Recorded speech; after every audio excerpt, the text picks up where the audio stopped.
«100 лучших семей Зауралья». В республике объявлен прием заявок на конкурс, посвященный Году семьи. Эпидемия гриппа и ОРВИ. Опасна ли инфекция для Сибая?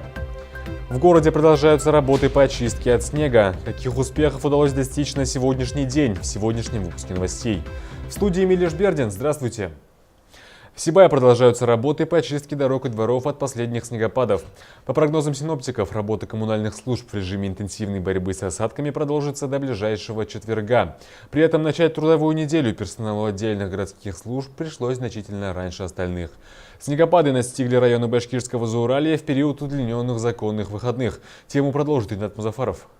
Сугробы, снежные заносы и заваленные дороги. Зима, которая не радовала обилием осадков в канун Нового года и до самого празднования Масленицы, кажется, решила наверстать упущенное в последние дни уже после своих официальных проводов.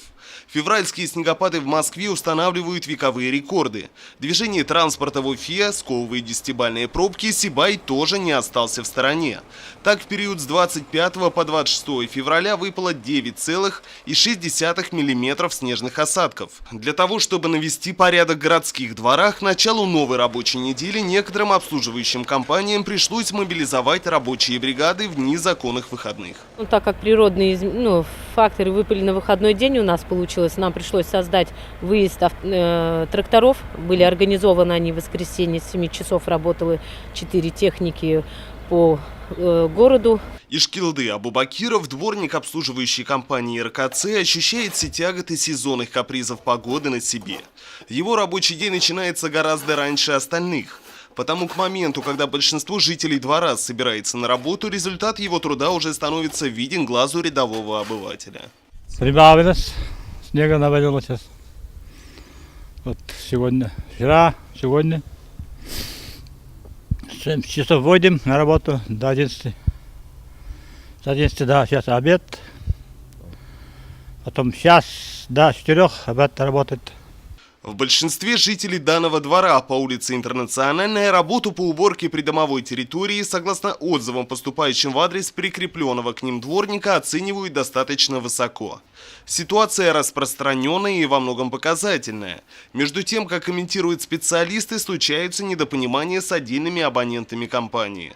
Так, жители дома по адресу Горняков 8/3 жалуются на неудовлетворительную уборку придомовой полосы и прилегающей парковки от снежных заносов, не уделяя достаточного внимания сути возникающего вопроса. Вот, допустим, к примеру, могу повернуться, показать. Автомобили, которые у нас стоят вдоль тротуара, они хоть трактору мешаются, хоть дворнику. Планируем, когда в обед также чистить автомобильные стоянки, парковочные, для этого есть задействованные места. Есть транспорт, который вообще годами с места не двигается, тоже мешается. Ну а все, что в наших силах, мы, конечно, делаем то, что есть. А на сегодняшний день где-то и задействованы автовышки, где нет возможности, опасную зону ограждаем, ставим ленту, ну а где вообще необходимость, мы автовышками работаем. Также козырьки, убедительная просьба к жильцам после обильного выпадания сейчас снегопада, начнется таяние сосулек. Это козырьки, которые сделаны собственниками, они их тоже должны очищать, выдаем предписание, хотя бы сбивать с верхних этажей, помогать нам. Что касается ситуации на городских дорогах, большинство водителей, прокладывающих свой маршрут по центральным улицам, большого неудобства не ощутили. Устранить снежные заносы по главным городским направлениям удалось достаточно оперативно. Между тем, согласно поступающим отзывам, на многие поселковые периферийные дороги грейдеры до сих пор не заезжали, хотя центральные улицы расчищены. Ситуация с выпадениями осадков продлится еще несколько дней, однако в менее интенсивном режиме. У нас осадки сейчас будут идти, мы посмотрели где-то до четверга, потом у нас завезли шлак, сейчас что мы будем делать после потепления, начнется обледенение тротуарных дорожек, будем посыпать шлаком. Осадки до четверга обещают. Мы работаем также в штатном режиме. Ринат Музафаров, Али Кадыров, Радмир Атингулов, Любовь Карпова, телекомпания СТВ. В Башкортостане продолжается эпидемия ОРВИ. Чтобы помешать вирусу распространиться, в школах и детсадах республики предпринимается ряд мер. В очагах инфекции обеззараживают воздух, посуду и все поверхности, помещения проветривают. Как обстоят дела с эпидситуацией в городе, узнавала Ирина Оренбургина. С начала февраля в регионе наблюдается подъем заболеваний острой респираторной вирусной инфекцией, зарегистрированные случаи заболевания гриппом. Особенностью текущего эпидсезона, по словам специалистов, является низкая активность эпидемического процесса. Заболевание характеризуется нетяжелым течением, поэтому количество госпитализированных тоже небольшое. Карантин в школах также не вводится из-за небольшого количества заболевших детей. Как утверждают медики, это может быть связано со значительно большим количеством граждан, охваченных прививками. По заболеваемости ОРЗ и гриппом за январь месяц у нас зарегистрировано среди взрослых 148 взрослых, это ОРВИ, и среди детей 142. За февраль месяц, за неполный февраль месяц 138 у взрослых и 113 у детей. Практически цифры одинаковые. То есть у нас есть немного подъем заболеваемости, но это заболеваемость считается фоновая заболеваемость. То есть, согласно сезону, у нас подъема такового нету заболеваемости. Значит, для того, чтобы не болеть гриппом, соответственно, у нас осенью проведена очень большая работа. Мы вакцинировали больше 25 тысяч, то есть, если конкретно, то 25 884 человека у нас привились от гриппа. Согласно нацпроекту, то есть мы привили 25 тысяч и 884 – это прививки предприятий, организаций и частные лица. Это говорит о том, что у нас иммунная прослойка 41%, это очень хороший показатель, и поэтому у нас заболеваемость ОРВИ снижена, гриппа нет на сегодняшний день. После такой вялотекущей заболеваемости может наблюдаться второй подъем, поэтому не стоит расслабляться и надо продолжать соблюдать все меры защиты от заражения вирусом. В целях предотвращения дальнейшего роста заболеваемости родителям необходимо помнить, что ни в коем случае нельзя отправлять заболевших детей в детский сад, школу и на культурно-массовые мероприятия.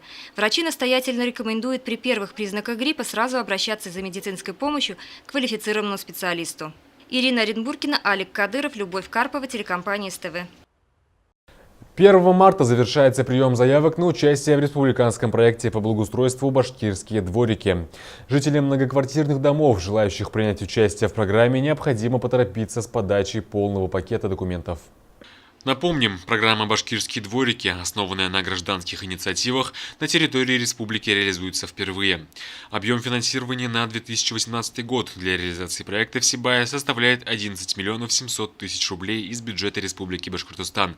Часть суммы добавляет и городской бюджет. Эти средства предусмотрены на работу по благоустройству дворовых территорий. Это ремонт асфальтового покрытия, установка детского игрового комплекса, спортивной площадки, оборудование автомобильных парковок, организация наружного освещения, устройство пешеходных дорожек, установка скамеек, беседок и урн для мусора, а также устройство придомовых ограждений. Для участия в данной программе жителям необходимо до 1 марта подать заявку в администрацию города и соблюсти основные критерии отбора проектов по благоустройству дворовых территорий. Последняя глобальная волна приватизации жилья из муниципального фонда опять оставила после себя жилые квадраты, которые документально принадлежат городу. В рамках инвентаризации компетентная комиссия организует сбор и обработку информации от нанимателей жилых муниципальных помещений. Подробности далее. 4 года назад состоялась последняя инвентаризация по учету жилого муниципального фонда и соответствие документов по подтверждению действующего социального найма проживающим и его семьей. По данным Росреестра, на сегодняшний день в ведении города находится 30 тысяч квадратных метров. Из них 11 тысяч относятся к нежилому фонду, а вот оставшиеся 19 тысяч – это жилые квадраты. Около 490 квартир до сих пор не приватизированы. На сегодняшний день мы инвентаризуем муниципальный жилищный фонд для целей того, чтобы пояснить для себя, в каких квартирах проживают наниматели. То есть состав семьи, площадь и все соответствующие реквизиты. Это делается для того, чтобы в дальнейшем привести решение Совета депутатов городского округа в силу. Это было решение 15 июня 2017 года ввиду того, что появился приказ Минстроя Российской Федерации от 27 сентября 2016 года номер 668 о размере платы за найм. То есть, согласно этого приказа, плата за найм после нашей инвентаризации будет увеличена. То есть для нанимателей муниципального жилищного фонда, которые проживают в неприватизированных квартирах, будет собираться плата за найм. Эта плата за найм потом в общем котле собирается на бюджете города и будет предоставлена для целей текущего ремонта этих квартир. Мы, как собственники, обязаны будем проводить из этих средств ремонты. Поэтому сейчас прошу нанимателей отнестись к этому ответственно, нашим представителям показать все документы и в ближайшем будущем быстрее приватизировать, чтобы не оплачивать вот эти вот дополнительные денежные средства. Плата за найм будет составлять 44 рубля за квадратный метр.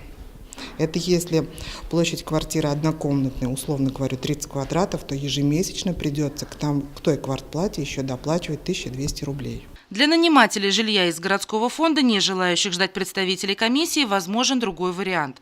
Вооружившись договором социального найма и паспортом, в котором отмечена соответствующая действующая прописка, можно обратиться напрямую в жилищный отдел городской администрации. В случае выявления самовольного заселения в помещении из муниципального жилищного фонда нарушителя ждет довольно неприятная процедура. В судебном порядке проживающие будут выселены. Если официальный наниматель скончался, в интересах наследников следует собрать пакет документов и своевременно решить вопрос в том же секторе муниципального контроля. А для тех, у кого на руках нет договора социального найма, а по старому документоведению остался ордер на проживание, существуют прежние методы решения – либо приватизация помещения, либо обновление ордера и заключение соответствующего договора. Екатерина Марочкина, Алик Кадыров, Любовь Карпова, телекомпания СТВ.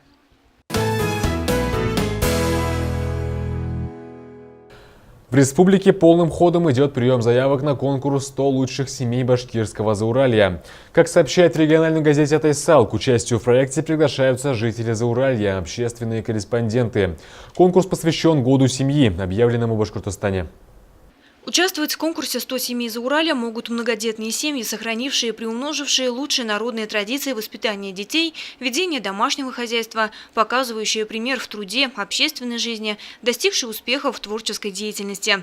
Также они должны являться подписчиками газеты «Атайсал». Для участия в конкурсе необходимо на адрес редакции выслать рассказ о собственной семье и иллюстрирующие его высококачественные фотографии. Лучшие материалы авторов будут печататься в районных изданиях и в газете «Атайсал» в течение 2018 года. Для авторов наиболее удачных статей предусмотрены денежные премии. Главный редактор региональной газеты «Атайсал», издаваемый в Сибае на башкирском языке, и Зауральский зональный Курултай Башкир.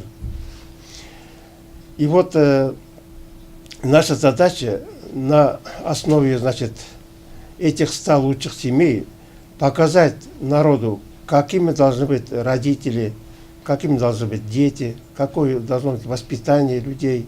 Спонсором этого проекта, этого конкурса являются все главы администрации районов, администрация города Сибай, Учелинский ГОК, Римстройцентр. Они спонсоры. И они, конечно же, подготовили очень неплохие подарки. Значит, давайте скажем, самым большим призом, самой большой премией является 25 тысяч рублей. Это значит, получит лучшая семья каждого района, лучшая семья города Сибай. Кроме этого, администрации районов города Сибай для своих, значит, территорий подготовили, значит, по 5 тысяч, значит, они будут награждать 10 семей, таких семей. В состав конкурсной комиссии входят представители информационных центров, общественных организаций, творческой интеллигенции, ветераны труда, авторитетные представители города Сибай, Абзелиловского, Баймакского, Зилаирского, Хайбулинского районов.